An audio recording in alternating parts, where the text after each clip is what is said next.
7:30 de la tarde, las 6:30 en las Islas Canarias. Sean muy bienvenidos a la redacción abierta en el Toro Televisión, dispuestos ya a contarles lo más relevante de la actualidad este día viernes. Lo más relevante, en Barcelona se han levantado con un susto de muerte porque resulta que han tenido hasta que parar la navegación aérea porque parecía que restos de un cohete chino pues atravesaban el espacio aéreo de Cataluña o de la zona de Cataluña, y no solo de Cataluña, sino de alguna otra autonomía española. Bueno, pues ahí ven el cohete chino, ahora ya vemos el aeropuerto del Prat con el parón de más de una hora de no salida de vuelos. Al final el cohete chino, que pesaba 23 toneladas y que estaba completamente fuera de control, un regalo de China, ya se sabe, bueno, pues acabó amerizando en el Pacífico. Es decir, hombre, algo que va incontrolado en el espacio no es fácil de predecir, pero hombre, el error entre el Pacífico Sur y el espacio aéreo catalán pues es de unos cuantos miles de kilómetros. Afortunadamente no hemos tenido que lamentar ningún daño por ese amenazador cohete, que en fin, que alguien tendría que poner un poco de orden y concierto en esto de los cohetes que mandan unos y otros al espacio.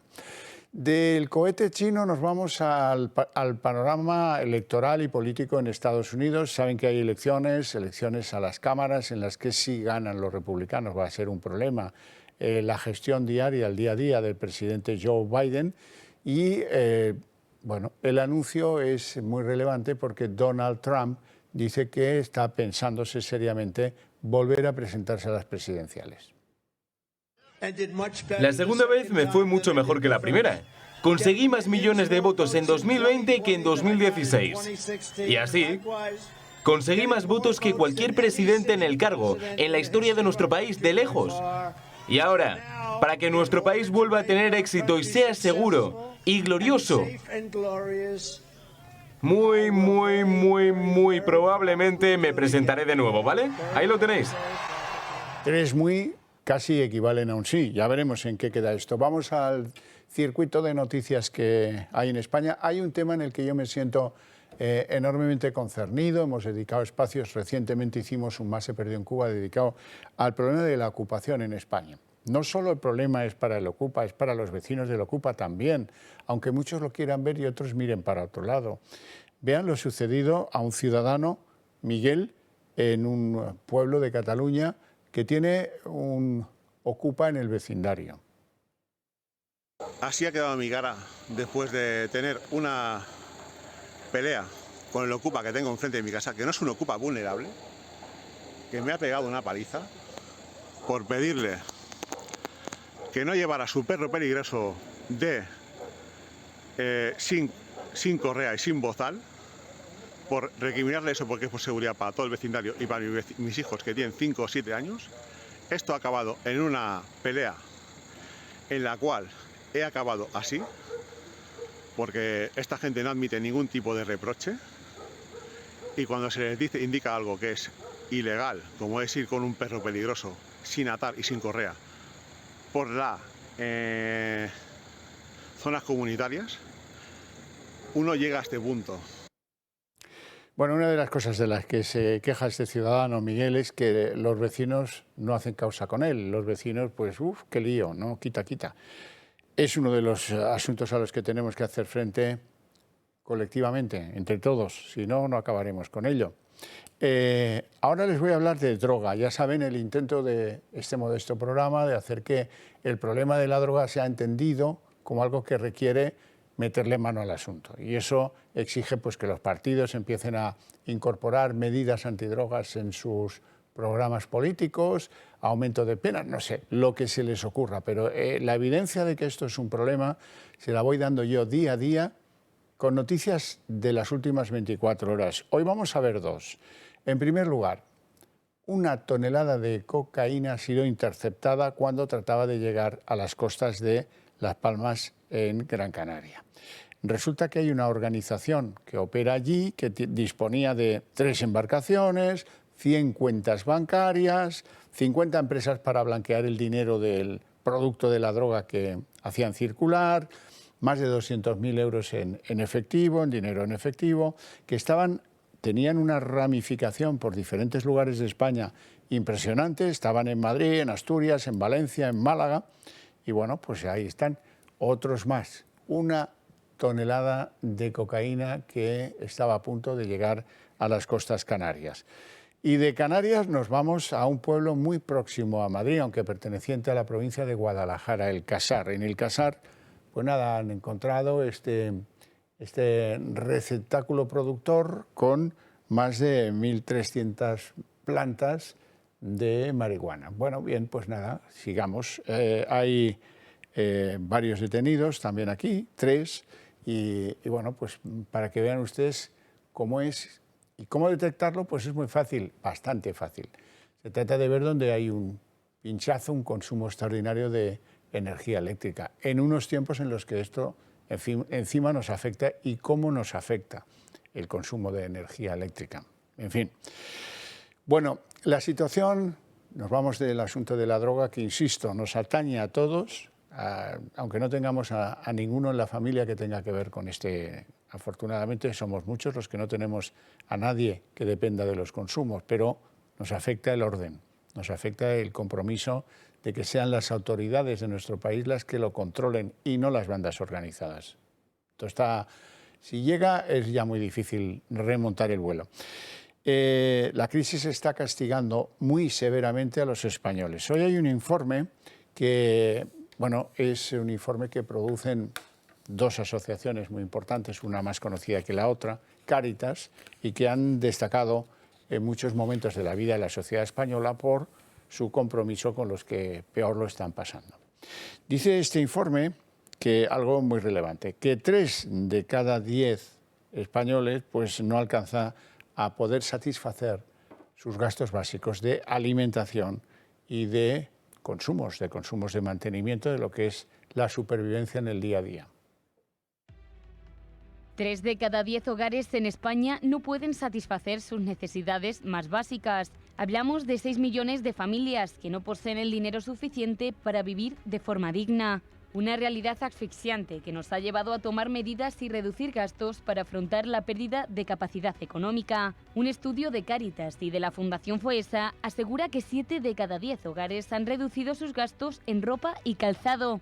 3 millones han recortado su presupuesto en alimentación y casi medio millón ha dejado de usar el comedor escolar por no poder permitírselo. Pero hay gastos que no se pueden recortar de una forma tan tajante, como es el caso de la luz o el gas. 6 de cada 10 hogares han optado por reducir el consumo de luz, agua o calefacción y casi un cuarto ha tenido que pedir ayudas para pagar las facturas. El informe destaca también los hogares con mayores dificultades. Son los que viven de alquiler, los hogares con niños en edad de estudiar, personas con discapacidad o dependencia, con deudas o con ausencias de ingresos estables u hogares con desempleo de alguno o todos los miembros. Un drástico aumento de precios que está dibujando un escenario complicado para los hogares con menos recursos. Cáritas pone un ejemplo. Una familia con menos de 1.000 euros gasta el 70% de ese presupuesto en vivienda y alimentación. Su colchón es cada vez más pequeño e inestable y ahorrar se hace cada vez más cuesta arriba. No era muy fácil preparar el colchón ahora mismo. Con la inflación, con los impuestos. Cada vez cuesta un poco más. Estoy intentando ahorrar, pero está difícil porque nos tienen machacados. Ante esta situación, las entidades reclaman medidas urgentes para evitar que siga empeorando. Aseguran que la respuesta debe ir por 2 caminos: rescatando a las familias que más estén sufriendo, pero también mejorando el sistema de protección social. La Fiscalía Anticorrupción ha pedido en un informe el ingreso inmediato en prisión del condenado y antiguo presidente de la Junta de Andalucía, José Antonio Griñán. Como saben todos, se trata del caso de los ERES, de cómo desaparecieron 679 millones de euros destinados a los trabajadores que fueron sometidos por las crisis a una regulación de empleo. Con ese dinero se hicieron cosas repugnantes, ya las conocen.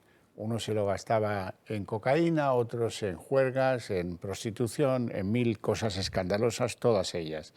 Bueno, el informe de la Fiscalía Anticorrupción se enfrenta, ya veremos qué decisión toma el tribunal juzgador, que es el que al final determinará si Griñán ingresa o no ingresa, pero el informe de la Fiscalía Anticorrupción enfrenta la tesis que mantienen las defensas de Griñán, que dicen que, como se ha pedido el indulto, hay que esperar a ver cómo se pronuncia el Ministerio de Justicia, es decir, el Gobierno, sobre el indulto para exigirle la entrada en prisión. Bueno, pues la Fiscalía Anticorrupción dice que no, que lo que hay que hacer es enseguida que empiece a cumplir y luego, pues si el indulto prospera, ya se verá su salida de prisión.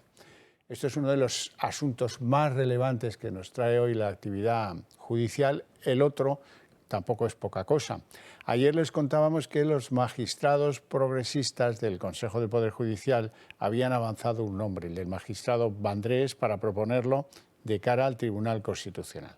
Hoy son los magistrados de carácter conservador los que barajan otro nombre, Pablo Llarena. Pablo Llarena ya le conocen todos porque fue el juez de lo de los responsables del 1 y por lo tanto es uno de los hombres que fue muy repercutido por los indepes catalanes en aquellos tiempos. Ahora se ha convertido en el candidato para que el instructor del procés sea miembro del Tribunal Constitucional. Y pronto va a haber votaciones para finales de este mes, se prevén votaciones en las que tendremos que ver si Llarena y Vandrés se incorporan a ese Tribunal Constitucional.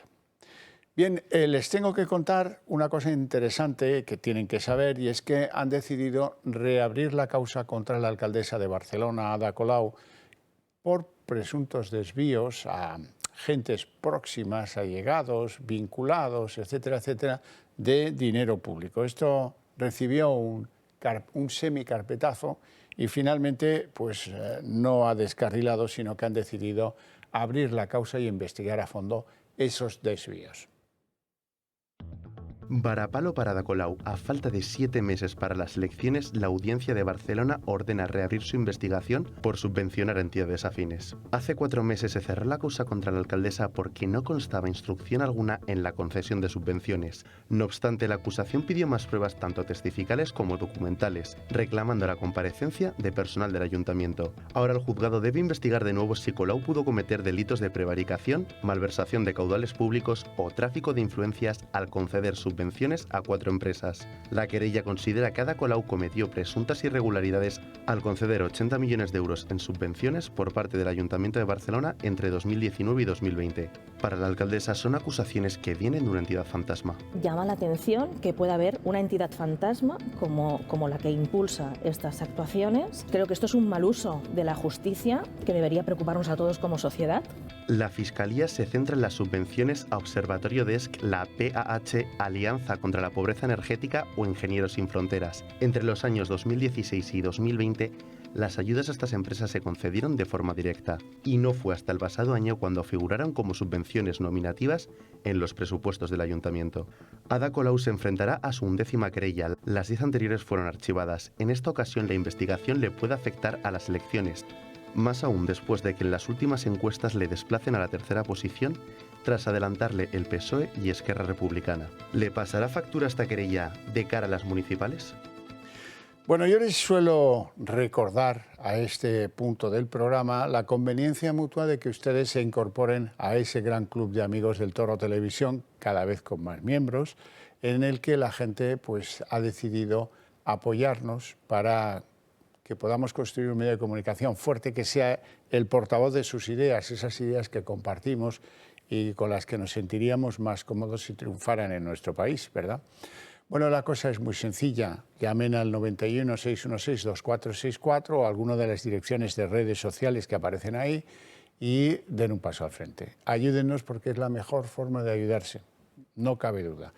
Y el Club de Amigos está diseñando pues algunos actos de carácter cultural y de encuentro, como es una cena que tiene prevista, esta no se la pueden perder, los que estén el día 11 de noviembre cerca o en Barcelona, tienen que venir a hablar con nosotros, a escucharnos un poquito. Lo más fácil es que seamos nosotros los que, esa es nuestra voluntad, queramos escuchar a los catalanes que se sienten españoles y que están en contra del régimen indepe, porque dependen muchas cosas, de su estado anímico, de sus ganas de votar y de sus ganas de hacer política, si es que les deja el independentismo, que es bastante asfixiante. Será una cena en la que participarán Julia Ariza, José Javier Esparza y yo mismo, además de José María Francás, que no aparece ahí en la foto, pero que también me ha confirmado personalmente que va a estar allí y que queremos escuchar y compartir. Es la esencia de la verdadera democracia. También les tengo que contar que están a su disposición, si lo desean, si lo creen oportuno, la lotería de Navidad de esta casa. A ver si nos tocan los décimos de la lotería este año, y no estaría nada mal. En fin, también lo tienen fácil. Tienen que recurrir al mismo teléfono, al del Club de Amigos, y pues encargar esa lotería.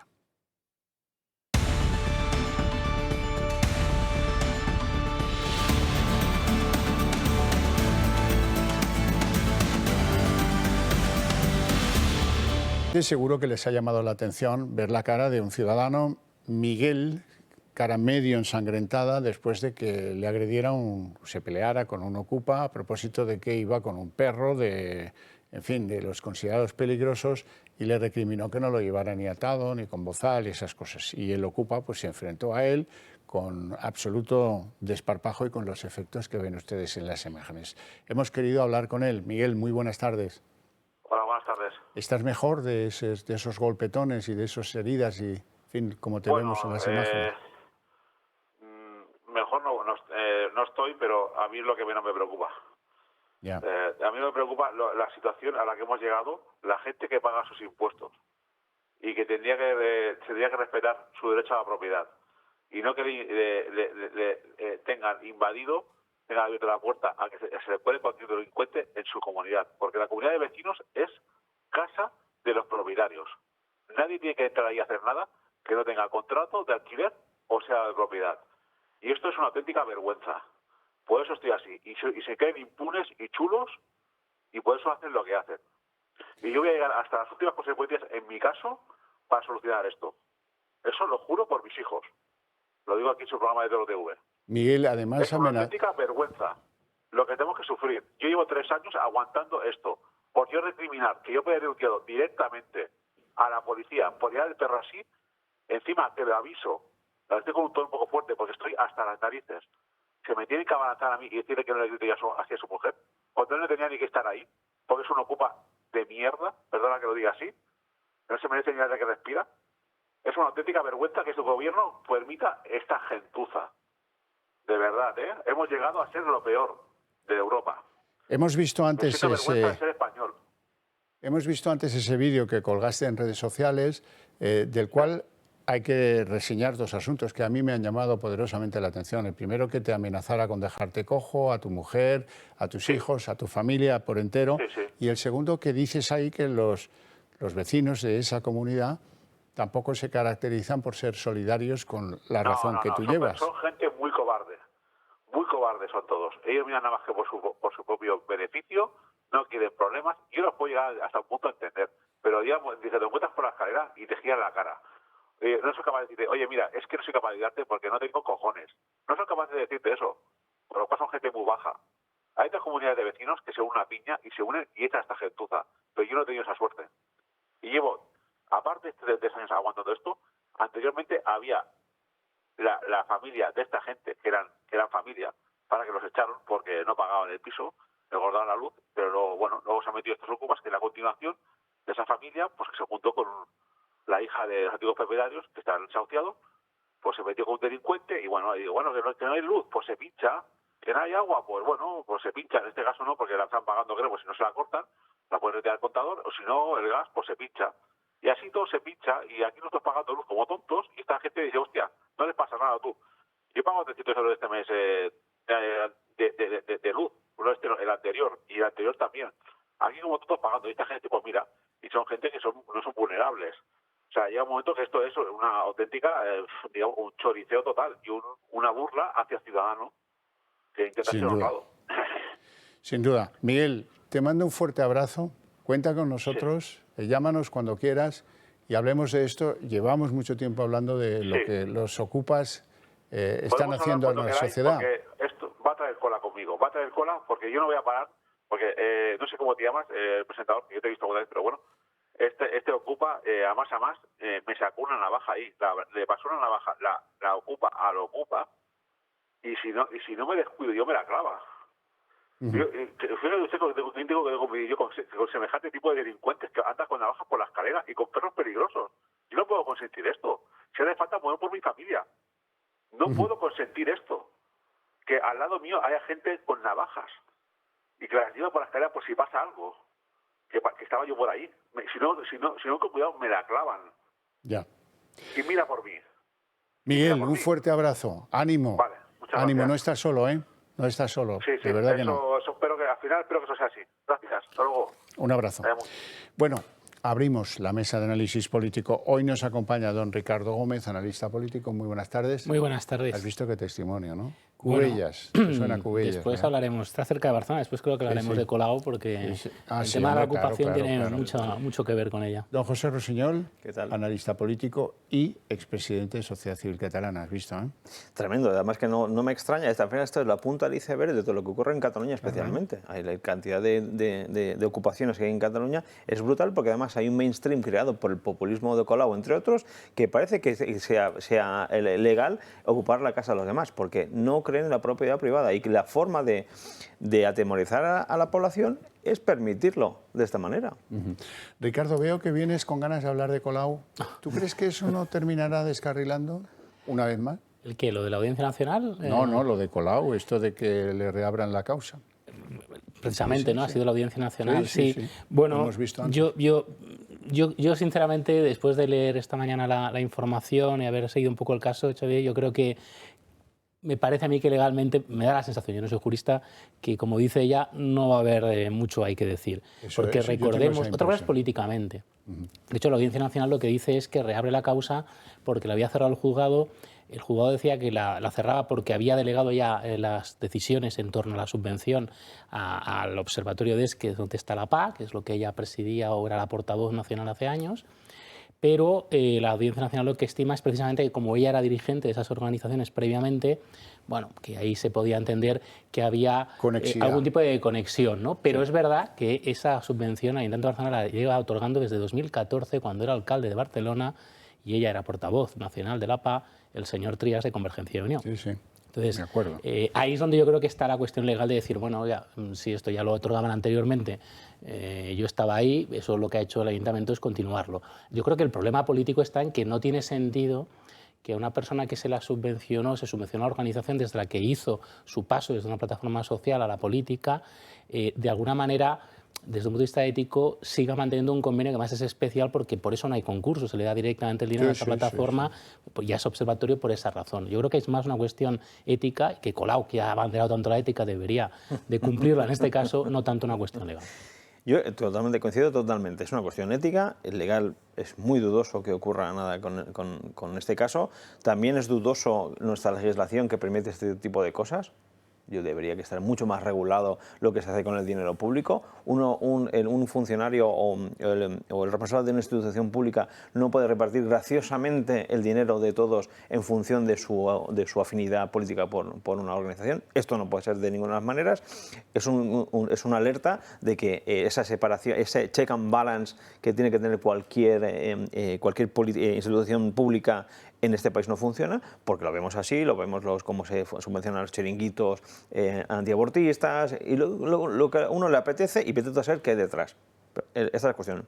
Lamentablemente que vemos que a pesar de que Colau hace este tipo de cosas, cada encuesta que sale vemos que va a ser o Colau o Esquerra, o Colau o Esquerra, o Colau o Esquerra. Con lo cual, Houston, tenemos un problema, porque si ni así bajan la intención de voto. ¿Cómo lloramos la desaparición del cuerpo de interventores en los ayuntamientos españoles? Correcto. Ahí hay una conexión de lo que estamos hablando antes de la ocupación, Xavi, con Pepe Rossinyol, que es, claro, pasamos de una ideología, y este es el problema de Colau. Para mí, la mejor crítica que se le puede hacer a Colau, la más importante que hay que hacerle, es una crítica política de fondo, una cuestión de fondo, que es cómo puedes plantear, por un lado, con el caso de las ocupaciones, ¿no?, que lo privado tiene que ser público no de todos, sino de los que lo ocupan, pero bueno. y por otro lado, lo que es público resulta que acaba siendo privado, que es el dinero para las subvenciones. Eso es de todos. Esta es la base, y esta es la base del comunismo. Es aquella famosa frase divertida que decía un amigo mío, que decía, lo del comunismo es lo mío, lo demás lo repartimos, ¿no? Esta es la mentalidad de Colau. De Carmen Calvo, también muy famosa. También. El dinero público no es de nadie, no, perdone señora, es de todos. No es que no sea de nadie. Si me permitís un comentario, que me chocó mucho este verano, estuve en Rumanía, un país maravilloso, me encantó. Entonces, unos lugareños de allá me explicaban que cuando Ceausescu y la tropa comunista, tú tienes tu casa y si tu casa medía 100 metros, venía el funcionario de turno y te metía 2 o 3 familias en casa. Y tienes que convivir con 2 o 3 familias que te ve asignar el Estado. Y quéjate tú que después viene la Securitate y te empieza a tirar para adelante. Con lo cual, es la misma estructura mental que tiene Colau. Exactamente. Sí, es la del comunismo. Es que Colau es una comunista populista, un estilo más bien latino. Yo creo que no es un estilo tan soviético como el que sería, por ejemplo, el de Pablo Iglesias. Me parecía más un perfil más estilo ruso soviético, pero es un comunismo populista o socialismo real al estilo latinoamericano, estilo venezolano. Colau es una populista latina, ¿no? Al uso bueno, argentino. no se puede tener memoria si uno se dedica a esto, al análisis de la política. Yo todavía me acuerdo de cuando Tezanos, José Félix, era el gran valedor de guerra en el socialismo madrileño. El gran valedor de guerra. Ahora está con Pedro Sánchez. ¿Y cómo está con Pedro Sánchez? Esto sí que es una relación de las que es para toda la vida. ¿Qué agradecimiento siente Tezanos? Digo yo que será el agradecimiento, no sé. A lo mejor son las ciencias de la medición del interés electoral. Vamos a una encuesta que de repente ha sacado el CIS, que no encaja en los calendarios que tiene establecidos el CIS, por lo tanto es una encuesta de carácter extraordinario. Buena parte de ella ni siquiera se puede comparar porque tendríamos que remontar al año 2018 para comparar una municipal, y tú lo sabes, Ricardo. Bueno, entonces ha hecho 2 análisis. Primero, general. Vamos a analizar el general, que dice, Factoría Tezanos, el Partido Socialista le lleva 3 puntos al Partido Popular. Esto es intención de voto en generales. ¿Queda claro? Bueno, pues esto es lo que vemos ahí. Por supuesto, adelgaza y de qué forma Vox, y por supuesto crece un poquito Unidas Podemos. Esto es lo que contempla respecto de las generales Tezanos, el CIS, eso que pagamos entre todos, que nos cuesta una pasta. Vamos a ver lo que piensa en materia de municipales, que es lo que está más, teóricamente está más próximo. A lo mejor acaba siendo un super miércoles de esos en los que hay de todo, que eso tampoco está descartado. Pero bueno, es improbable. Aquí, ¿qué pasa? En las municipales, pues, hombre, la distancia es de 6 puntos. Esto es lo que decía que no se puede cotejar, porque no se hace, normalmente no se hace. Y la última vez que se hizo pues fue en el 18. Pero es que no tiene ningún sentido, ¿no? Cuando se hacen las elecciones municipales, es verdad que se hace una lectura de los grandes ayuntamientos, sabe quién ha ganado, que es la gran lectura, y además, como hay autonómicas, el mapa si es más azul o es más rojo en España esa noche de mayo de cada 4 años, pero luego lo que se hace al día siguiente, pues todos los periódicos en día son datos agregados del propio INE, ¿no? El Ministerio de Interior también, que es quién ha ganado las municipales en el total, sobre todo el número de concejales, que no tiene que corresponder exactamente con el número de votos. Por lo tanto, hacer una encuesta sobre quién ganaría las municipales en España, yo es que de verdad no sé cómo lo han hecho, porque es difícil estimar el porcentaje de voto de los grandes partidos en España cuando eso se va a realizar municipio a municipio. Es decir, puedes hacerlo por estimación, por porcentaje de la muestra. Mucho, más que ninguna del candidato que están por designar. No tiene ningún sentido más que, ¿qué es el sentido de esto? Desde el principio del nombramiento de Tezanos en la época de Iván Redondo, que es una slide, una diapositiva dentro del plan de comunicación o marketing político del gobierno. Y una de las estrategias que hay es que la encuesta sirva para generar una tendencia de voto, ¿no? Yo a las pruebas me remito y esto es dato comprobable. En las últimas elecciones municipales, que tampoco tienen por qué ser un referente para las que vayan a producirse el año que viene, la ciudad más poblada, gobernada por un alcalde socialista, resultó ser Vigo. El alcalde es el famoso que hace declaraciones cuando llegan las Navidades por las bombillas. Absolutamente, absolutamente. Esa es la realidad. Yo creo que el año que viene puede haber un cambio y puede ser Barcelona. Pues pero puede ser diferente. Puede ser pero no digo que no. Lo que digo es que de ahí venimos, como para dar, sin darle importancia, una ventaja de 6 puntos al Partido Popular. Pero bueno, oye, puede ser, puede ser. No, bueno, yo creo que la semana pasada hablábamos de esto, ha habido una actualización del famoso poll of polls, ¿no? Encuesta de encuesta, efectivamente se ha reducido esa distancia por las últimas encuestas de 7 a 5 puntos, pero el PP a nivel general está 5 puntos por delante. Insisto, la gente entre Poll of Polls Spain, que es un organismo internacional europeo independiente, y ve en este momento la tendencia de voto en España. Es que al final, como bien dice Ricardo, estamos ante a la ejecución de una campaña de marketing político, ¿sabes? La cuestión de que también es lo interesante de este tipo de actuaciones por parte del CIS no es lo que dice, sino la secuencia que dice. Que sea esto algo extraordinario, que no se ha hecho desde hace muchos años, 4 años al menos, o 5 años, significa que están nerviosos, significa que están apretando el acelerador, y eso tiene algún significado que puede ir a colación con lo que decías.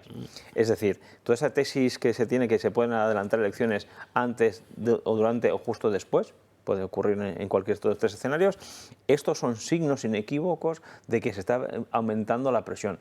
Signo inequívoco, como se aprende la presión por los medios subvencionados por el gobierno en contra de Feijóo. La duda de Feijóo, titulares, los votantes de la Partido Popular dudan de que Feijóo, ¿sabes? Esta forma de actuar, esta forma de encauzar el público, esto forma parte de esta campaña. Yo, dos cosas muy breves que me gusta decir, Xavi, es una, yo no estoy tan seguro de que no haya superdomingo, y de hecho esta encuesta, la forma en que se ha publicado los dos datos, es muy significativo inconscientemente, ni no tan inconscientemente, de lo que hay detrás, a mi juicio, como una posibilidad que no está cerrada, pero que no está cerrada ni para que Totalmente. Sí, pero tampoco para que no. Y lo segundo es, a mí me gusta el humor, me gusta mucho Leo Harlem, y cuando, como me he visto todos los monólogos de Leo Harlem, cuando me aburro de Leo Harlem me pongo a ver las encuestas del CIS, porque continúo riéndome. Sí, yo creo que es de... Bueno, no es de risa, no es para nada de risa. Tienen que saber que la Fiscalía Anticorrupción ha emitido un informe en el que le pide al Tribunal Juzgador el ingreso inmediato en prisión de José Antonio Griñán, el expresidente de la Junta de Andalucía, como cúpula de aquello que fue el caso de los ERES, que supone investigar o terminar de investigar judicialmente, condenar y encarcelar al supuesto cerebro tras la evaporación de los 679 millones. La decisión o el informe de lo que pide la Fiscalía Anticorrupción viene a contradecir las tesis de la defensa de Chávez, que lo que querían era, mire, en tanto en cuanto no se pronuncie el Ejecutivo sobre el indulto que sí han pedido, pues que no entre en la cárcel, porque claro, si luego resulta que se lo dan, algunos deben estar muy seguros de que se lo van a dar, pues mejor que no entre, si no, esto le dañaría mucho. En fin, dañado ya está completamente amortizado en el mercado de la política, nadie piensa ni en Chávez ni en Griñán, en ninguno de los dos. Pero en cualquier caso, ¿qué os parece? Es una decisión pues que para venir de la Fiscalía Anticorrupción es bastante firme, ¿no? Lo más triste es que mueve muy pocos votos.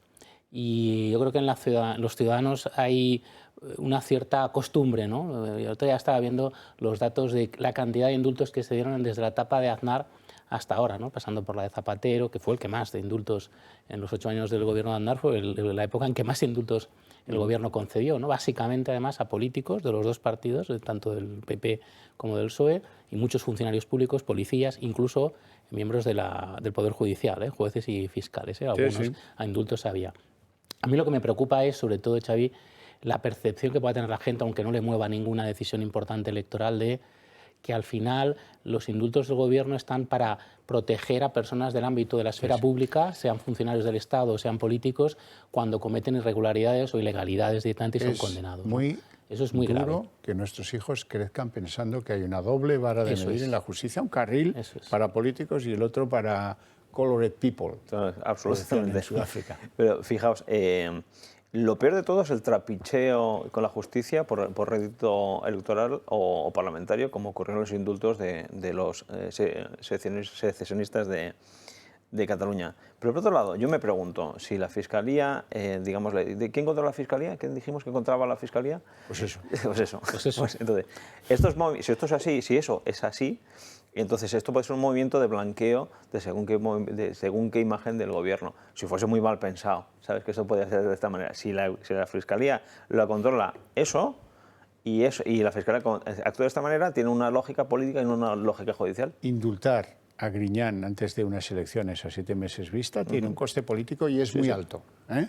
Eso está claro, no hace falta ser un fino alquimista de esto. Yo tengo dudas de eso. ¿Tú tienes dudas de eso? Pues yo no. Si político significa electoral, tengo muchas dudas. Yo creo que, lo hemos visto, Xavi, no mueve prácticamente votos, y al revés, en el electorado de centro-izquierda, esa decisión por ser Griñán, no está mal vista en el PSOE.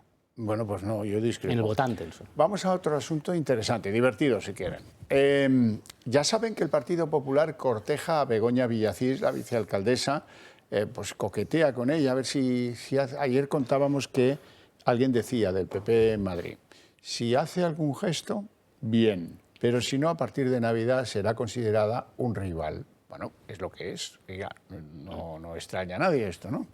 Hoy ha dicho algo Villacís interesante, que se descarta en la carrera sucesoria de Inés Arrimadas, esta que tiene que replantear Ciudadanos, que se quita de ahí, y que se abre a negociar pues una lista con Almeida, lo cual es bastante rupturista.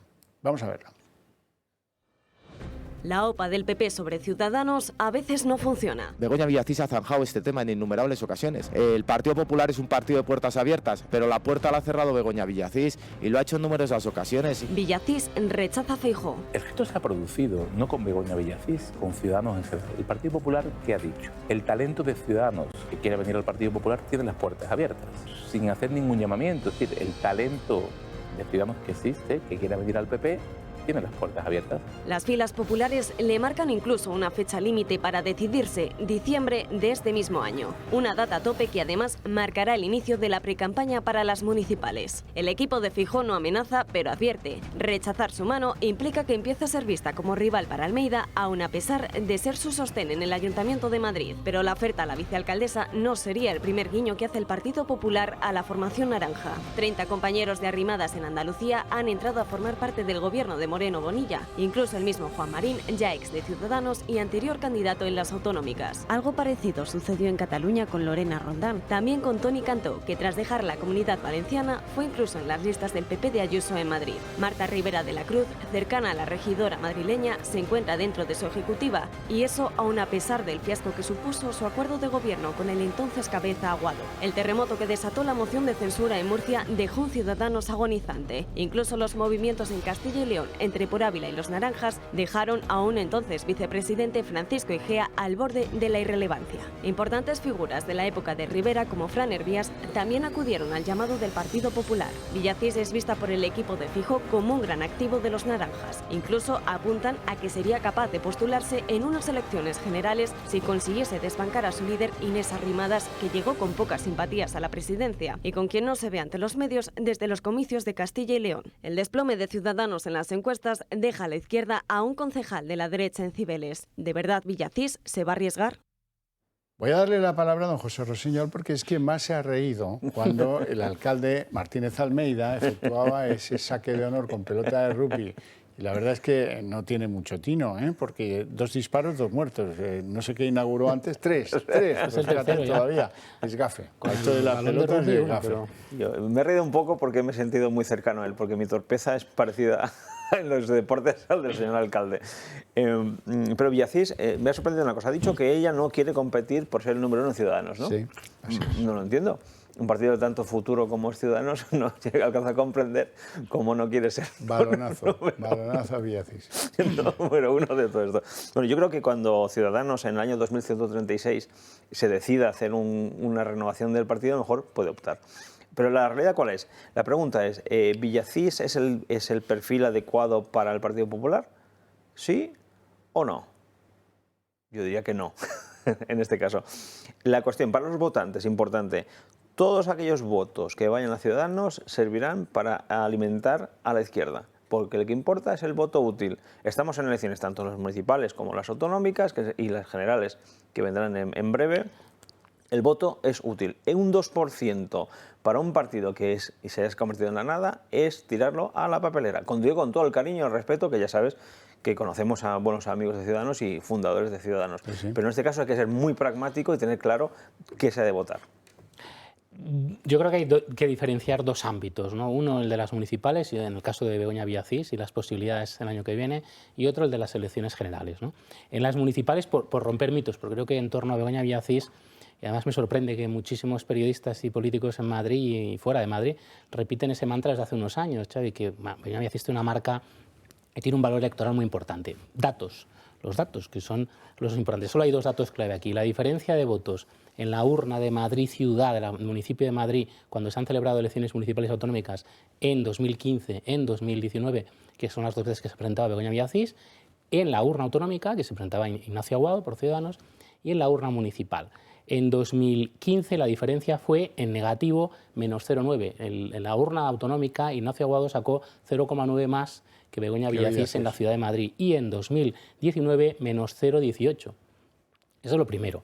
Pero podemos asignarle esa diferencia de 0,8 de mejora, vamos a asignársela a Begoña Villacís. Si vemos la encuesta, la otra forma de valorarlo, en estos momentos las últimas encuestas a nivel, hemos visto ahora la del CIS, a nivel nacional de arrimadas, de cuánto conseguiría Ciudadanos en toda España y en las municipales, la última, a mi juicio, razonable es la de GAT 3 de julio. Vemos que estamos en torno a 1,7, 2,1, vamos a darle un 1,9 de media a nivel de arrimadas, de nacional, y Begoña Villacís máximo 2,6, de nuevo más o menos 0,8. 0,8 sobre 68% de participación en el censo de Madrid significa 10.000 votos. Por ejemplo, Vox, si quiere que el Partido Popular y Almeida no tenga mayoría absoluta, son 50.000 votos. Almeida necesita 50.000 votos, de 700.000 a 750.000, para pasar de 28 a 29 concejales, que es la mayoría absoluta en Madrid. Begoña Villacís aporta como máximo 10.000 votos. Bueno, por Ciudadanos, pero ojo, porque esto os acordáis de los famosos combos, ¿no?, del vídeo y la televisión en los años 80 y 90, que si tú tenías una marca de televisión, Xavi, que no era muy buena, y tenías una marca de vídeo que no era muy buena, pues imagínate esa misma marca cuando era un combo, ¿no? El combo del vídeo y la televisión era bastante peor. Es decir, que asociar a Begoña Villacís con el PP no necesariamente puede significar que aumente de votos, porque 2 por 1 son 2, pero es que 2 por 0 es 0. Así es. Hemos salido a la calle a preguntar, ¿quién prefiere? ¿Alcalde Martínez Almeida, alcaldesa Begoña Villacís? Y los resultados son sorprendentes. ¿A Almeida o a Villacís? Almeida. Le veo más sincero, más natural. Villacís yo creo que tiene mucha pose. A ninguno. A ninguno de los dos. Es difícil, yo creo que preferiría Almeida seguramente. No sé, me inspira más confianza por el partido quizá, más que por la persona, que también. Ninguno de los dos. Es que sinceramente, ¿cómo te voy a decir? Pues en un principio a ninguno de los dos. A ninguno de los dos. Ciudadanos son los que no tenían puestos en las listas de las elecciones del PP, hicieron su propia candidatura, esos Ciudadanos. Yo a Villacís. Pues a Almeida. Pues porque me es más cercano, me gusta su estilo, me gusta la posición que le usa a Carmena y estoy muy contento con la gestión que está haciendo. Siendo Villacís una buena chica, ¿eh? Bueno, el desconcierto es comprensible, entre otras cosas porque Begoña Villacís tiene mucho que ver con la imagen que ha sabido proyectar a partir de que alguien le dejó 3 de los 4 años de legislatura. Esto tú te encargas, tú vas hablando por ahí y yo hago otras cosas, ¿no? Sí. Y al final, pues eso es lo que... Y de buenas relaciones con periodistas y medios, que eso, insisto, hace esa opinión que hemos visto este ciudadano de, bueno, es buena gente. Esto es como lo de Yolanda Díaz, aparece en las encuestas, la propia del CIS, como la miembro del gobierno y detrás de Feijóo en líderes políticos, mejor valorada, aunque todos suspenden, desde hace años ya, y ahora más. Pero cuando haya que ver si se presenta o no, incluso si no está con Sumar y está con el PSOE, que tampoco lo descartaría, cuidado con eso, veremos cuánto aporta. Es decir, las marcas, una cosa es la valoración y otra cosa es lo que vendes. Hay muchas marcas que preguntas del mundo comercial, ¿no? Marcas comerciales. Oiga, ¿le parece muy bien esta marca? Oh, cojonuda. ¿Usted la compraría? No, porque yo tengo que ir a comprar que el precio o que no sé qué. Las decisiones no siempre son directamente proporcionales a la valoración que tienes de algo.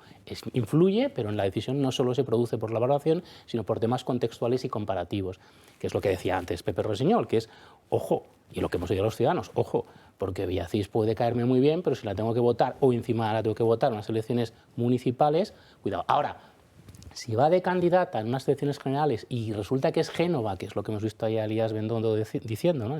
Bendodo, que es, oye, nosotros tenemos la puerta abierta a no hacer un acuerdo con Ciudadanos como hicimos en Navarra Suma y tal, y se habló en la época de Casado, sino a que un dirigente, si quiere entrar en el PP, pues valoraremos. Es que también estamos señalando a lo mejor que no solo es que Almeida es no suficientemente bueno para ir solo a una lista e intentar mayoría absoluta de Madrid el año que viene, siendo alcalde ya, sino que además a lo mejor Feijóo, lo hablábamos también la semana pasada, no tiene todavía el suficiente liderazgo o consideran Xavi en Génova que el votante de centro, que necesitan seguir aspirando, incluso de votante del PSOE del año 2019 de centro-izquierda, con personas de un talante más liberal o centrista lo pueden conseguir. Ahora la cuestión es si es Villacís la persona o no. No lo vamos a saber hasta que pase el día de la Almudena y se conozca, pues, al menos eso es lo que han prometido, quién va a ser el candidato que enfrenta al Partido Socialista a Martínez Almeida. En la rifa esta que están haciendo, hay no sé cuántos buscatalentos pendientes de ver a ver a quién le cuelgan el mochuelo. Veremos a ver en qué queda esto, pero con Sánchez puede ser cualquier cosa. Esa es la gran ventaja. Puede ser un baloncestista, un periodista del corazón de Telecinco. Cualquier cosa es posible. Yo no sé quién va a ser, pero quiere alguien agresivo, eso sí que está claro, y quiere alguien que sea, pues eso, como en las cofradías de la Macarena, de los que sufren llevando Tienen una opción, que es el año que viene es muy probable que en el Ayuntamiento de Madrid el candidato del PSOE, por primera vez desde 2015, consiga tener la segunda posición. Porque Más Madrid está perdiendo mucho fuelle. Carmena sí que era una candidata, no solo con valoración, sino con decisión favorable de voto. La mejor, desde el momento donde no está Carmena, que además perdió en el 15 aunque gobernó, y ganó en el 19 aunque no gobernó, el mundo de la izquierda vuelve a recomponerse. Y es evidente que desde el 2015 en Madrid ciudad, y muchos sitios de España, pero en Madrid ciudad también pasa con Colau en Barcelona, hay mucho voto exsocialista que votó a las candidaturas del entorno de Podemos. Hoy en día, en el caso de Madrid, luego acabó siendo Más Madrid, ¿no?, en las segundas elecciones del 19. Por tanto, es verdad que, ojo, sí, el Ayuntamiento de Barcelona, antes lo decía Rossinyol, es gobernado por Collboni y gana las elecciones por poco y consigue gobernar. Collboni es el candidato del PSC, Partido Socialista en Cataluña. Un desconocido, así en pocas palabras. Pero bueno, es teniente de alcalde con Colau, pero no es desconocido, sí, entre los ciudadanos. Y además consiguen una segunda posición y la mayoría absoluta de Almeida no la tiene, aunque la pueda tener con Vox.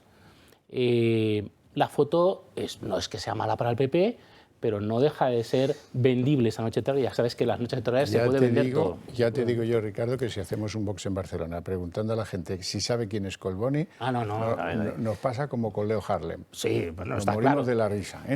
Yo fíjate, desde el punto de vista que decía Ricardo, lo veo claro ese cambio en Cataluña, porque lo que pasa en Cataluña tiene unas complejidades muy distintas a las de Madrid. Yo no veo tan claro esa recomposición de la izquierda de la mano del PSOE, básicamente por el flujo de cambio subyacente a nivel nacional que siempre empuja hacia un sitio. Intentarlo. Pero en Cataluña, en Barcelona lo veo claro, en Madrid no lo veo tan claro porque esa corriente empieza a ser muy intensa, porque lo de Griñán, Ricardo dice que no, pero tampoco es positivo. Positivo no es positivo. Tiene efecto electoral. El tema del cambio de la ley de la sedición, eso sí que es absolutamente negativo, siempre y cuando tengamos actores al otro lado, sea Partido Popular o Vox, que lo sepan aprovechar. Yo creo que el principal enemigo de Almeida en estas elecciones es el incumplimiento de lo de Madrid Central. Y ojo, que yo creo que ponemos mucho énfasis en Madrid Central, pero el tema clave es la zona de bajas emisiones, que es todo el tema de dentro de la M30, porque ahí tenemos el 33% de los vehículos de Madrid Comunidad y de Madrid Ciudad también, y por tanto hay muchos municipios de Madrid a los que les afecta, pero a muchos distritos que están fuera de la M30, el señor que tiene un coche en Ciudad Lineal, el que tiene en Carabanchel, en el distrito de Latina, que no es el barrio de la Latina, fuera de la M30, o en Villaverde, entra y necesita entrar en Madrid dentro de la M30, ya no digo dentro del casco antiguo que es Madrid Central. Y a partir del 1 de enero del 25, aunque esté empadronado en Madrid, aunque pague el IVTM, el impuesto de circulación en Madrid, resulta que no podrá entrar. Y eso es lo que ha cambiado en Colau. Por ejemplo, en Barcelona, Colau ha tenido que cambiar esa decisión dentro de lo que es el área dentro de las rondas de Barcelona, porque el Tribunal Superior de Justicia de Cataluña le ha obligado a cambiarlo para permitir que la gente que tiene un nivel económico muy bajo, que no puede comprar un coche nuevo y que está empadronado y el coche lo paga el impuesto en Barcelona, y con ese precedente la medida en Madrid también caerá. Caerá, pero el problema es que puede caer la mayoría de las medidas. Por eso. Tengo la prueba del 9 de qué es lo que produce la decisión del gobierno Sánchez de entregar los presos etarras a las instituciones penales del gobierno vasco. Pues produce sospechosos errores, como que le den a 5 etarras el tercer grado penitenciario y que luego eso lo revise la Audiencia Nacional y les diga que no es. Vean.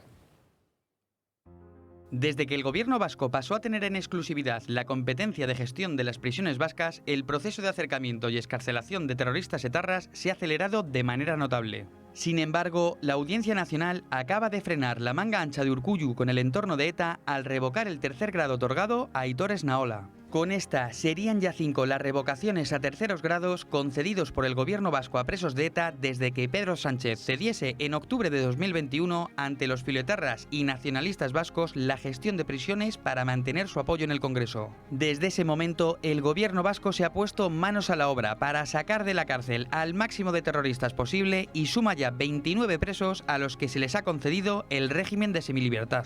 De esos 29 casos, 21 han sido recurridos por la Audiencia Nacional. En el caso de Aitor Esnaola, la revocación se debe a que tanto el juez como el fiscal consideran que el terrorista no está arrepentido. El magistrado refleja en su auto que el etarra no ha llegado al umbral en el que la sección primera considera justificado un régimen de semilibertad. Tampoco se aprecia una petición de perdón a las víctimas del terrorismo, una condición expresa para conseguir el tercer grado. Además, se da la circunstancia de que el cambio de actitud del terrorista coincide con su traslado a una cárcel del País Vasco. Unos traslados que cada vez son más frecuentes. De hecho, Julen Arzuaga, parlamentario de EH Bildu, afirmó el pasado martes que espera que el acercamiento de presos de ETA culmine antes de acabar 2022. Este es el peaje que Pedro Sánchez está dispuesto a pagar por seguir en la Moncloa. Pisotear el recuerdo de las víctimas, apretando incluso la mano de quienes ejecutaron a miembros de su propio partido. A nosotros no nos ha extrañado y seguramente a ustedes tampoco. La verdad es que esto formaba parte de... Ya sabíamos que iba a traer estos problemillas que alguien resolverá, no se preocupe. Siempre hay alguien dispuesto a hacerle un favor al que gobierna, sea en el País Vasco, sea en España. En fin, no tenemos tiempo para más. Lo dejamos aquí. Os agradezco mucho vuestra presencia y vuestras opiniones. A ustedes también, su interés es de sus hogares. Por eso les invito a ver El Día en 30 minutos. A continuación, después de una pequeña pausa.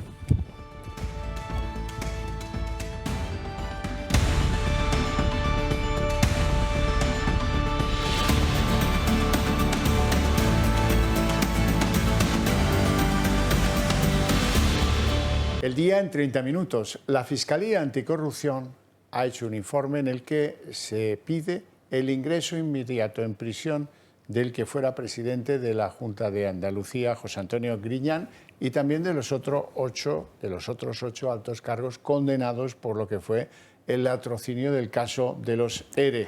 Se trata de un informe que ha sorprendido a muchos en su contundencia por aquello que fue el expolio de 679 millones destinados a los trabajadores que por culpa de la crisis tuvieron que pasar por expedientes de regulación de empleo. No se vayan a olvidar. La cosa es que el pronunciamiento de la Fiscalía Anticorrupción contradice el planteamiento de la defensa de Griñán y de la familia del que fuera presidente andaluz. Estos pensaban, querían y han pedido a los tribunales que esperen a la aplicación de la condena, el ingreso en prisión, hasta que se resuelva el indulto que han solicitado al Gobierno. Marina Álvarez. ¿Qué tal? Muy buenas noches. Anticorrupción pide el ingreso inmediato de Griñán en prisión por el caso de los ERE.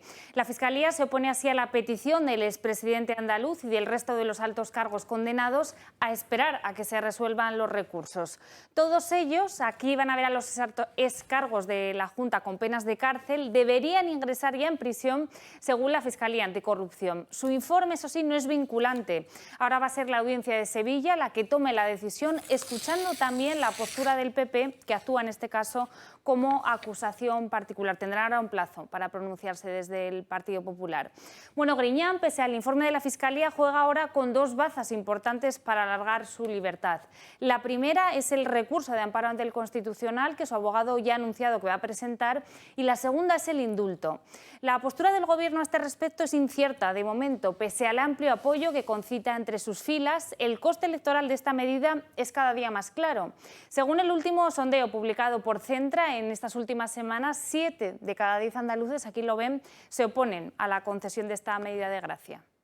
Tezanos ha vuelto a sorprender a todos porque resulta ser el gran apoyo del presidente Sánchez. El CIS se descuelga con unas encuestas con un denominador común: siempre gana el PSOE. El PSOE siempre aventaja al Partido Popular. La primera de las encuestas se refiere a las generales y en esas le da una ventaja al Partido Socialista, obviamente, de 3 puntos respecto del Partido Popular. Pero es que la segunda de las encuestas, que se refiere a las municipales, aquí se establece una distancia todavía mayor, 6 puntos de ventaja para el PSOE sobre el Partido Popular. Son las cosas de Tezanos, pero ojo que puede que estas encuestas completamente extemporáneas, que no estaban previstas en el programa de lo que son las encuestas que va haciendo el CIS regularmente, tengan un propósito oculto, que sea tal vez animar a que se produzca un superdomingo electoral que coincida con las elecciones municipales. Eso está por decidirse, pero pudiera ocurrir. Esto lo avala. Y desde Ferraz quieren rentabilizar al máximo este pinchazo del PP en las encuestas. En los últimos días, varios ministros se han referido a Feijóo como señor, evitando intencionadamente usar apelativos como líder del PP, líder de la oposición o presidente de los populares. El PSOE quiere así restar autoridad a Feijóo en su propio partido y confrontar su liderazgo con el de Díaz Ayuso. Hoy mismo el ministro de la Presidencia, Félix Bolaños, se ha referido a las negociaciones del CGPJ y ha evitado llamar al presidente líder de la oposición. También le digo que con quién nos sentamos, porque yo querría sentarme con quien fuera interlocutor válido, y no lo es el señor Feijóo. Finalmente no decide él, no manda él. Bueno, pues no sé, me tendré que sentar con alguna presidenta autonómica, con algún locutor radiofónico, con algún director de periódico, para que esas personas que son las que mandan, que son las que deciden sobre la posición final del Partido Popular en el Consejo General del Poder Judicial, pues nos podamos sentar y llegar a un acuerdo. Así que no hay que llamar a Feijóo líder de la oposición, sino simplemente señor. Pues aunque para Sánchez se trata una vez más de minar el liderazgo del líder del Partido Popular, Alberto Núñez Feijóo, y de ningunearlo, si lo piensan bien, Feijóo sale ganando, porque ahora por lo menos le llamarán señor. Lo de antes queda ya para el olvido, cuando le llamaban inconsistente, actuante de mala fe, marioneta, cómplice de los poderes ocultos, amigo de los que fuman puros, vago, ignorante, incompetente, extremista, sectario, antipatriota, mentiroso, populista, cínico, insolvente, negacionista, egoísta, y qué sé yo cuántas cosas salían de la boquita de los ministros del gobierno Sánchez, con el presidente a la cabeza, no lo olviden. Al parecer los indultos no rentan, no consiguen el propósito electoral con el que se pronuncian, aunque sí, es verdad, ponían nervioso al propio señor Feijóo, que nunca salió, hay que reconocérselo, del camino de las buenas formas. El cambio táctico de Moncloa se alimenta de la leña que producen las astillas del fabuloso Tezanos. Otro que también insultaba a Feijóo en el pasado, veremos si lo hace en el futuro, también acata lo del señor, faltando a la apariencia de neutralidad requerida para alguien que controla un centro público tan importante como el Centro de Investigaciones Sociológicas. Fabuloso Tezanos tuvo que ser sacado a estirones de la oreja de la Comisión Ejecutiva del PSOE cuando Sánchez le nombró al frente como presidente del CIS, y pocos le recuerdan cuando era el apóstol del guerrismo en el PSOE de los años 80. Ahora se ha vuelto el apóstol del sanchismo. En fin, qué cosas tiene este Tezanos. Bueno, y hay mucha expectación con lo que pueda pasar en las elecciones municipales madrileñas que se van a celebrar el próximo mes de mayo y que están acaparando todo el foco mediático. Madrid es uno de los principales graneros de votos antes de las elecciones generales. Hay expectación sobre el papel que tomará Begoña Villacís, que es uno de los pocos activos que quedan ya en el partido de Ciudadanos. La vicealcaldesa ha confirmado hoy su disposición a compartir candidatura con Martínez Almeida siempre que sean listas compartidas. La OPA del PP sobre Ciudadanos a veces no funciona. Begoña Villacís ha zanjado este tema en innumerables ocasiones. El Partido Popular es un partido de puertas abiertas, pero la puerta la ha cerrado Begoña Villacís y lo ha hecho en numerosas ocasiones. Villacís rechaza a Feijóo. El gesto se ha producido no con Begoña Villacís, con Ciudadanos en general. El Partido Popular, ¿qué ha dicho? El talento de Ciudadanos que quiere venir al Partido Popular tiene las puertas abiertas, sin hacer ningún llamamiento. Es decir, el talento de Ciudadanos que existe, que quiera venir al PP, tiene las puertas abiertas. Las filas populares le marcan incluso una fecha límite para decidirse, diciembre de este mismo año. Una data tope que además marcará el inicio de la precampaña para las municipales. El equipo de Feijóo no amenaza, pero advierte. Rechazar su mano implica que empieza a ser vista como rival para Almeida, aun a pesar de ser su sostén en el Ayuntamiento de Madrid. Pero la oferta a la vicealcaldesa no sería el primer guiño que hace el Partido Popular a la formación naranja. 30 compañeros de arrimadas en Andalucía han entrado a formar parte del gobierno de Moreno Bonilla, incluso el mismo Juan Marín, ya ex de Ciudadanos y anterior candidato en las autonómicas. Algo parecido sucedió en Cataluña con Lorena Roldán, también con Toni Cantó, que tras dejar la Comunidad Valenciana fue incluso en las listas del PP de Ayuso en Madrid. Marta Rivera de la Cruz, cercana a la regidora madrileña, se encuentra dentro de su ejecutiva, y eso aún a pesar del fiasco que supuso su acuerdo de gobierno con el entonces cabeza Aguado. El terremoto que desató la moción de censura en Murcia dejó un Ciudadanos agonizante. Incluso los movimientos en Castilla y León, entre Por Ávila y los Naranjas, dejaron a un entonces vicepresidente Francisco Egea al borde de la irrelevancia. Importantes figuras de la época de Rivera, como Fran Hervías, también acudieron al llamado del Partido Popular. Villacís es vista por el equipo de Feijóo como un gran activo de los naranjas. Incluso apuntan a que sería capaz de postularse en unas elecciones generales si consiguiese desbancar a su líder Inés Arrimadas, que llegó con pocas simpatías a la presidencia y con quien no se ve ante los medios desde los comicios de Castilla y León. El desplome de Ciudadanos en las encuestas deja a la izquierda a un concejal de la derecha en Cibeles. ¿De verdad Villacís se va a arriesgar?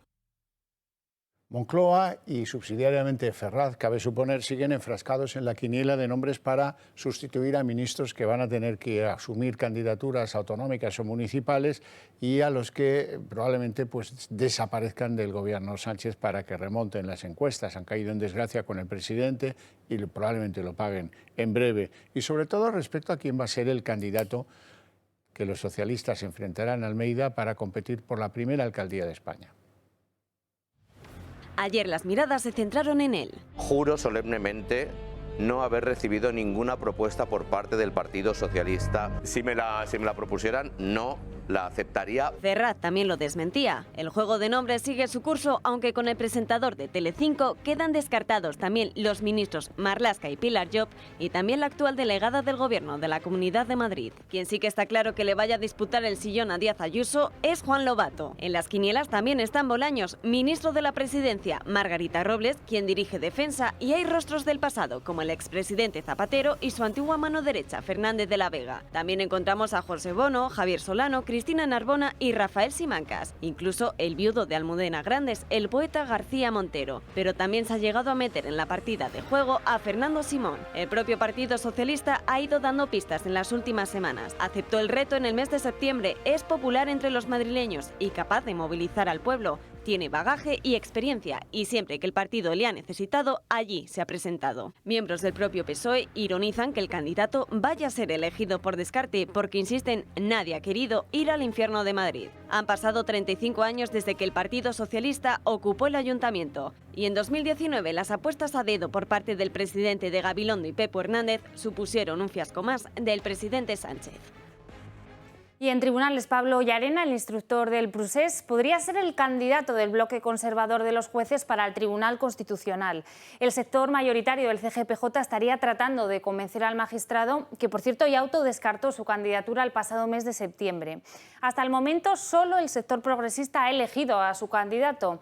En su caso se trata del magistrado José Manuel Vandrés. Los conservadores se darán de plazo en un principio hasta el próximo 24 de noviembre para elegir a ese candidato. La Audiencia Nacional ha revocado hasta 5 decisiones favorables a etarras, concediéndoles el tercer grado penitenciario en las prisiones vascas, decisiones que dependían naturalmente del gobierno vasco.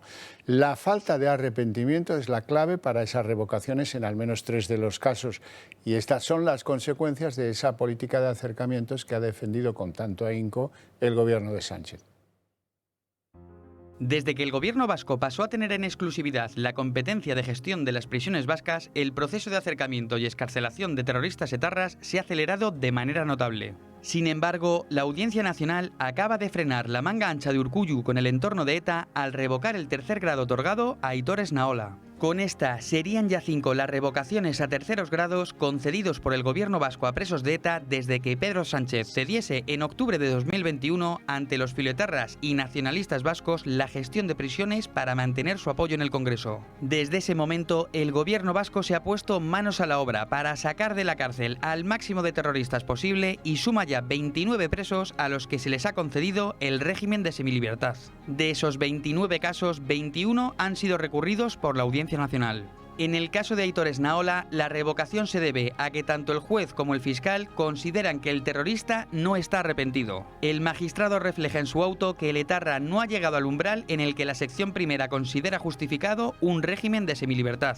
Tampoco se aprecia una petición de perdón a las víctimas del terrorismo, una condición expresa para conseguir el tercer grado. Además, se da la circunstancia de que el cambio de actitud del terrorista coincide con su traslado a una cárcel del País Vasco. Unos traslados que cada vez son más frecuentes. De hecho, Julen Arzuaga, parlamentario de EH Bildu, afirmó el pasado martes que espera que el acercamiento de presos de ETA culmine antes de acabar 2022. Este es el peaje que Pedro Sánchez está dispuesto a pagar por seguir en la Moncloa. Pisotear el recuerdo de las víctimas, apretando incluso la mano de quienes ejecutaron a miembros de su propio partido. La Audiencia de Barcelona reabre la investigación a Colau por las subvenciones a entidades afines. El tribunal duda que la alcaldesa de Barcelona no estuviera al corriente de las ayudas y la investiga ahora por un delito de prevaricación. Varapalo para Ada Colau. A falta de 7 meses para las elecciones, la Audiencia de Barcelona ordena reabrir su investigación por subvencionar a entidades afines. Hace 4 meses se cerró la causa contra la alcaldesa porque no constaba instrucción alguna en la concesión de subvenciones. No obstante, la acusación pidió más pruebas tanto testificales como documentales, reclamando la comparecencia de personal del ayuntamiento. Ahora el juzgado debe investigar de nuevo si Colau pudo cometer delitos de prevaricación, malversación de caudales públicos o tráfico de influencias al conceder subvenciones a 4 empresas. La querella considera que Ada Colau cometió presuntas irregularidades al conceder 80 millones de euros en subvenciones por parte del Ayuntamiento de Barcelona entre 2019 y 2020. Para la alcaldesa son acusaciones que vienen de una entidad fantasma. Llama la atención que pueda haber una entidad fantasma como la que impulsa estas actuaciones. Creo que esto es un mal uso de la justicia que debería preocuparnos a todos como sociedad. La Fiscalía se centra en las subvenciones a Observatorio Desk, la PAH, Alianza contra la Pobreza Energética o Ingenieros Sin Fronteras. Entre los años 2016 y 2020, las ayudas a estas empresas se concedieron de forma directa, y no fue hasta el pasado año cuando figuraron como subvenciones nominativas en los presupuestos del ayuntamiento. Ada Colau se enfrentará a su 11ª querella. Las 10 anteriores fueron archivadas. En esta ocasión la investigación le puede afectar a las elecciones, más aún después de que en las últimas encuestas le desplacen a la tercera posición tras adelantarle el PSOE y Esquerra Republicana. ¿Le pasará factura esta querella de cara a las municipales? Cuando todavía resuenan las quejas de la líder europea en el reparto de los fondos a los diferentes países, que se extraña de que no lleguen esos fondos a quienes los han pedido en España, resulta que conocemos una cosa bastante sorprendente, que la titular de Hacienda, María Jesús Montero, ha impedido o impidió la comparecencia de la supervisora de estos fondos en la Cámara Baja. La cuestión es que, como recordarán, esta persona, esta supervisora de los fondos, había pedido dimitir, el gobierno se le cayó durante 6 meses y al final nombró una fin que esperemos resuelva el asunto porque nos interesa mucho a la economía española que esos fondos lleguen a quienes los pidieron. Bueno, y en España, Aragón se apunta a las rebajas fiscales. La comunidad rebajará en el tramo autonómico del IRPF para rentas de hasta 50.000 euros. El presidente aragonés, Javier Lambán, se suma así a una larga lista de varones socialistas, como es el caso de Chimo Puig o de García Page, que han decidido bajar impuestos vía IRPF. La medida, según Lambán, va a beneficiar a 720.000 aragoneses y penalizará, eso sí, a las rentas comprendidas entre los 50.000 y los 90.000 euros que tendrán que pagar más. El Gobierno de Aragón aplicará también reducciones en donaciones a favor del cónyuge y de los hijos y medidas también de impulso al emprendimiento y a la iniciativa empresarial. Un informe de 2 asociaciones, una de las cuales es Cáritas, revela que 3 de cada 10 hogares, esto supone una masa de unos 6 millones de españoles, tienen ingresos muy por debajo de lo necesario para vivir en condiciones de vida dignas. Los afectados han tenido que recortar sus gastos en alimentación y también en suministros para sus hogares. 3 de cada 10 hogares en España no pueden satisfacer sus necesidades más básicas. Hablamos de 6 millones de familias que no poseen el dinero suficiente para vivir de forma digna. Una realidad asfixiante que nos ha llevado a tomar medidas y reducir gastos para afrontar la pérdida de capacidad económica. Un estudio de Cáritas y de la Fundación Foessa asegura que 7 de cada 10 hogares han reducido sus gastos en ropa y calzado. 3 millones han recortado su presupuesto en alimentación y casi medio millón ha dejado de usar el comedor escolar por no poder permitírselo. Pero hay gastos que no se pueden recortar de una forma tan tajante, como es el caso de la luz o el gas. 6 de cada 10 hogares han optado por reducir el consumo de luz, agua o calefacción y casi un cuarto ha tenido que pedir ayudas para pagar las facturas. El informe destaca también los hogares con mayores dificultades. Son los que viven de alquiler, los hogares con niños en edad de estudiar, personas con discapacidad o dependencia, con deudas o con ausencias de ingresos estables u hogares con desempleo de alguno o todos los miembros. Un drástico aumento de precios que está dibujando un escenario complicado para los hogares con menos recursos. Cáritas pone un ejemplo. Una familia con menos de 1.000 euros gasta el 70% de ese presupuesto en vivienda y alimentación. Su colchón es cada vez más pequeño e inestable y ahorrar se hace cada vez más cuesta arriba. No era muy fácil preparar el colchón ahora mismo. Con la inflación, con los impuestos. Cada vez cuesta un poco más. Estoy intentando ahorrar, pero está difícil porque nos tienen machacados. Ante esta situación, las entidades reclaman medidas urgentes para evitar que siga empeorando. Aseguran que la respuesta debe ir por 2 caminos: rescatando a las familias que más estén sufriendo, pero también mejorando el sistema de protección social. Y en Ucrania, Rusia sigue bombardeando instalaciones eléctricas ucranianas. Estos ataques han provocado un fuerte apagón en Kiev que, según el alcalde, afecta ya a 450.000 hogares. Las autoridades de la capital se han visto obligadas a hacer cortes y a racionar la energía durante los últimos días. El presidente Zelensky confía en que Occidente responda pronto a esta estrategia de terror energético que ha calificado como un signo de debilidad del enemigo de Rusia. Retirada masiva de las tropas rusas de la ciudad de Jersón en Ucrania, incluyendo a los civiles. Hoy la sede administrativa de esa región, Jersón, ha amanecido sin bandera rusa. No obstante, Ucrania dice que no hay que fiarse porque puede ser una trampa y, por lo tanto, las tropas ucranianas han decidido no entrar en Jersón por el momento. Y estas imágenes que van a ver son una clara prueba de la masacre que Rusia perpetró el pasado marzo en Bucha. Los soldados acudían casa por casa en busca de ciudadanos ucranianos señalados que luego torturaban y terminaban ejecutando. Moscú eligió Bucha, una pequeña localidad a escasa distancia de la capital, para cometer su venganza tras su expulsión de Kiev. Los vídeos que se han publicado son el resultado del trabajo de 2 medios de comunicación estadounidenses. Las imágenes, como ven, son la prueba definitiva de que el Kremlin mintió cuando negó su autoría de esta matanza. El canciller alemán Olaf Scholz está siendo duramente criticado por su viaje a Pekín. Scholz se ha entrevistado con el presidente chino Xi Jinping, ahí está el problema, y juntos han dicho que les parece que son inaceptables las amenazas rusas de usar armamento nuclear. Berlín demanda claramente a Pekín que apoye al resurgimiento de su economía.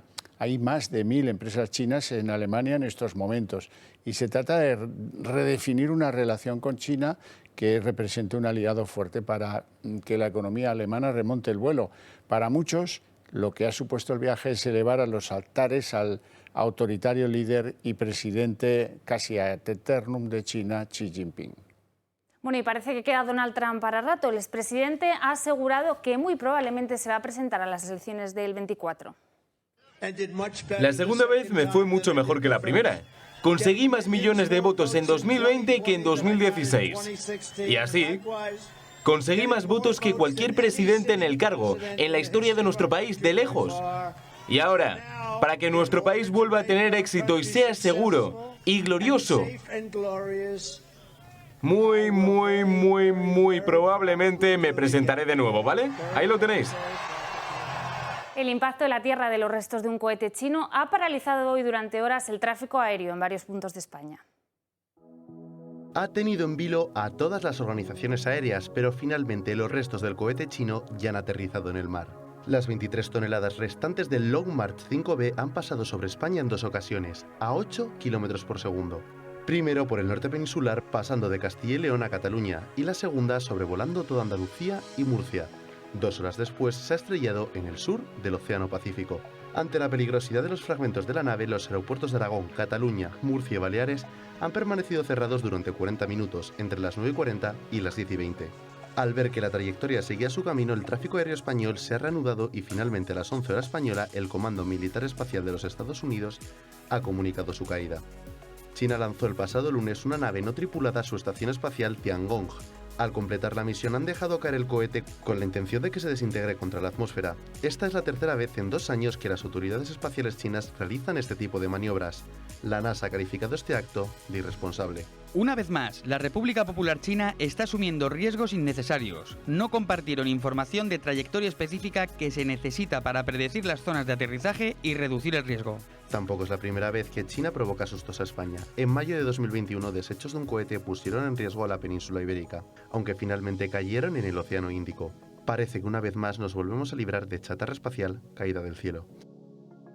Bueno, y hoy 4 de noviembre se cumplen 100 años del hallazgo de la tumba de Tutankamón. Los restos del faraón que yacen en el Cairo siguen siendo un reclamo para los miles de turistas que cada año acuden a visitarlo. Bueno, y hasta aquí el día en 30 minutos. Les deseamos una feliz noche, un buen fin de semana. Yo les veo mañana en Más se perdió en Cuba. Y nosotros volvemos el lunes con toda la información aquí en el día en 30 minutos. Que pasen un buen fin de semana.